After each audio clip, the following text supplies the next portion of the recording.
The 5k, or 5,000 metres. Over the last 20 years, it's grown to be the most popular distance for running races and events, both in the UK and around the world. For many people, it's an entry distance into organised races, having followed a Couch to 5k programme. And for many experienced runners, it is an ideal blend of strength, speed and endurance.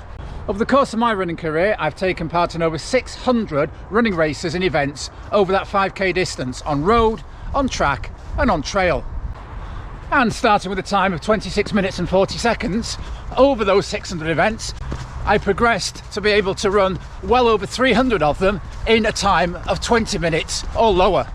So several of those races were under 19 minutes, under 18 minutes, and there are also quite a few in the 16 to 17 minute bracket. So I've distilled all the reasons I made that progression from 26 minutes 40 down to 16 minutes 27 and picked out my 5 top tips that can help you get to a sub 20 minute 5k and way beyond.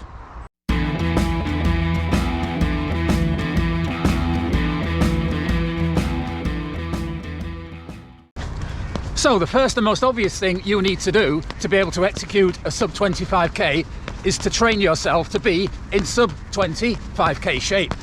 So let's explore that a little more deeply. One question that we are frequently asked as coaches is, how many miles do I need to run to be able to run a sub 25k? And the answer is, there is no answer. We've known people run sub 25k's off around 15 miles a week. We've also known people having to train up to 80 miles a week to execute a sub 25k. So when it comes to mileage, our philosophy is run as many miles as you can fit in during the week without getting ill or injured. And that will obviously vary hugely due to time availability and other commitments. But broadly speaking, the more miles you do in training, the greater your chances of hitting your goal 5k time. So lots of miles, but what should those miles look like? What should your weekly training mix be in order to improve your 5k performance? Simply put, I think you need 4 different types of runs in your training mix. The first one is a longer run. I would build up 1 run a week until you are able to run at least 10 miles. What we tend to like is a long run of between 12 to 15 miles when in 5k training. The second type of run I think is really important is what we call a tempo or threshold run. That will be done slower than your 5k race pace, but at a good sustained effort, starting at maybe 20 minutes and working up to around 40 minutes. I would also include sessions at 5k race pace. That's important to remember. That's your current 5k pace, not the goal you want to achieve at some point in the future. I would start with maybe 10 or 12 400 meter repetitions with a minute jog recovery and building up to be able to run 5 times 1k at your goal pace with maybe 90 seconds recovery in between. And the final type of run I'd advise putting into your training mix is faster than race pace intervals. Now these can be done on the flat, like where I am now, or they can be done on a steep hill where you will reduce the impact on your muscles and joints. So 4 elements in your training mix: long run, tempo run, race pace intervals, faster than race pace intervals.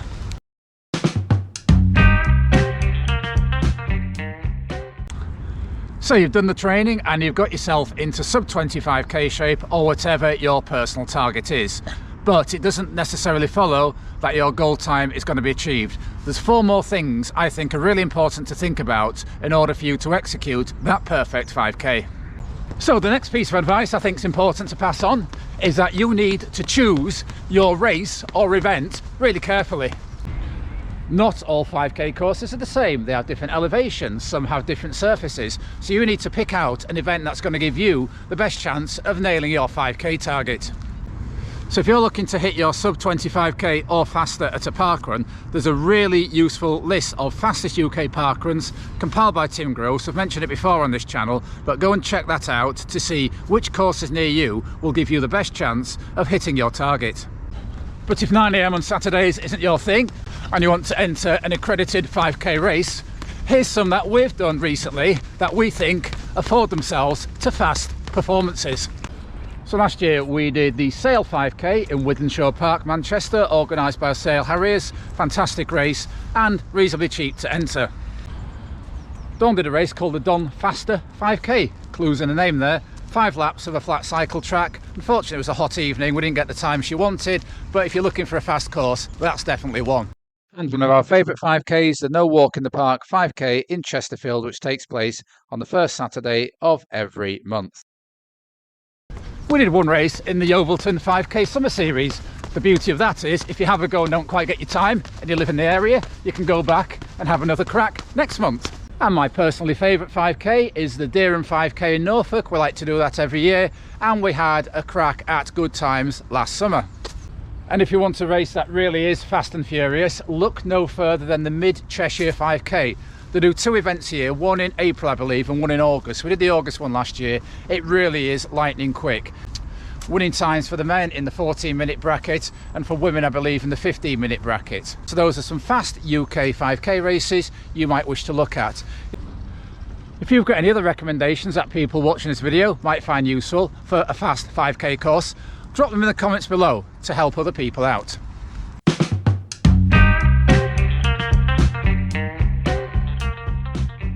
So for me, there is far more to executing a good 5k than doing some training, choosing a race and turning up. So the third thing I would advise you to do in order to get the most out of your 5k is to visualize the race you're planning to run really fast at. So the first point about visualization is to know what you're actually visualizing, to know your course. If it's a course you've run several times in the past, absolutely no problem. But if it's one that's new to you, I'd check out the course if it's near to where you live, or if it's one that's in a different part of the country, I'd have a search on YouTube. Somebody's bound to have made a video of it at some point. Make sure you know where the finish area is, so when you begin that final push, you know how far you've got to go.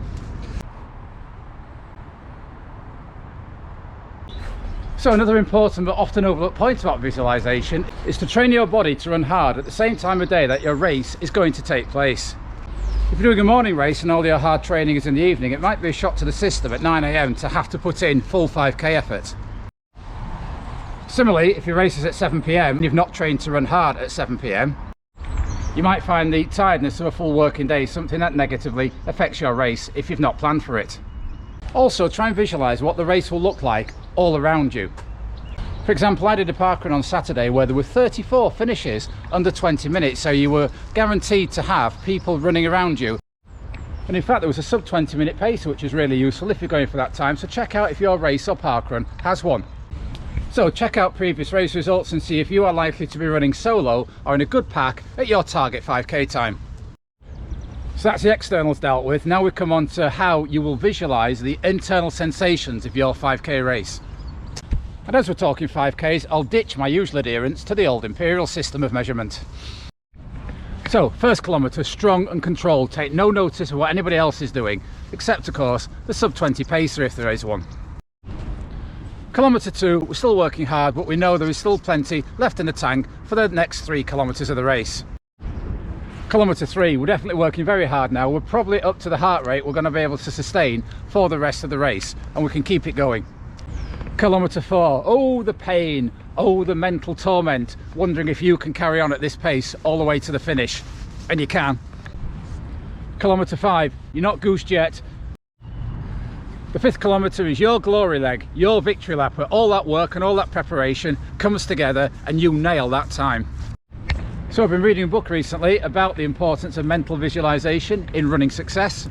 I would certainly agree that psychological planning and visualization can help you nail that fantastic race performance you've trained for.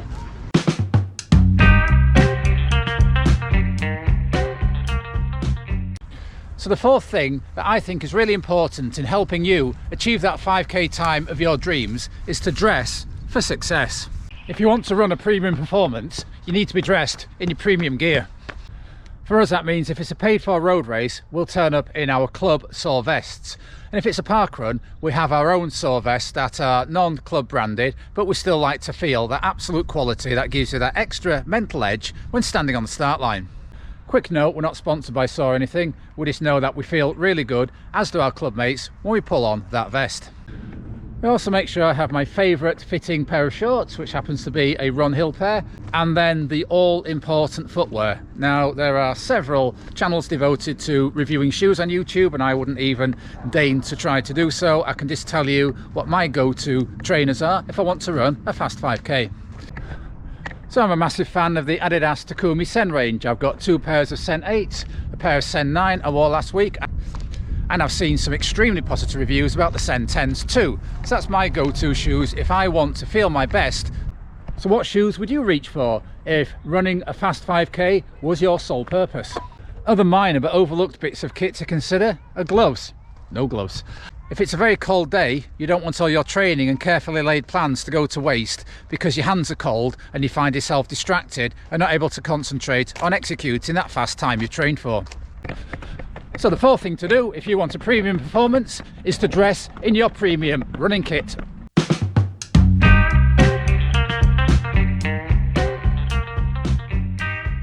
So we've done the training to get ourselves in sub 25k shape.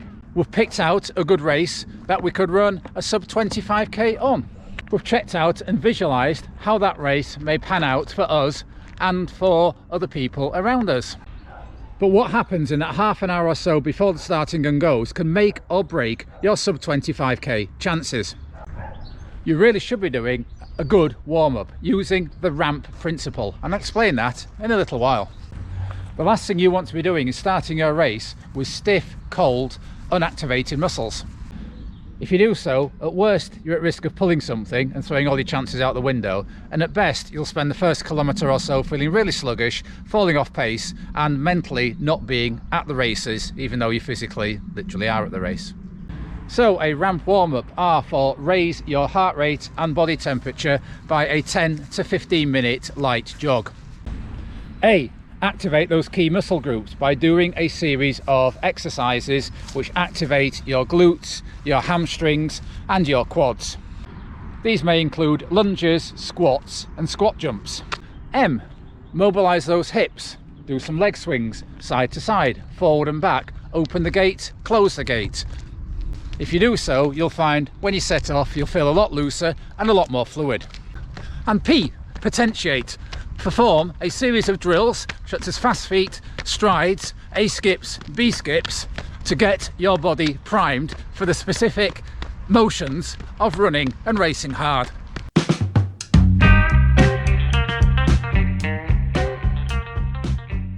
So that, viewer, is where I metaphorically leave you. You've done the training. You've chosen a good race to execute your sub 25k. You've mentally prepared and visualised for it. You've got the right kit on and you've warmed up properly to stand on that start line, ready to perform. So what happens over the next 19 minutes and however many seconds is down to you. Run the first half of the race with your head. Run the second half of the race from your heart. Want it, want that performance, want that outcome, and eventually you will achieve it.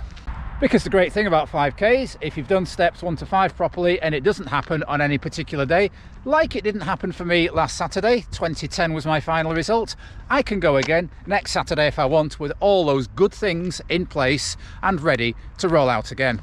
So I hope you found something useful in this video. If you have, please give it that magic like. And if you'd like to see more training and coaching tips and how myself and Dawn get on at our races this year and beyond, please consider subscribing to the channel. We upload twice a week, a good variety, we think, of running related content.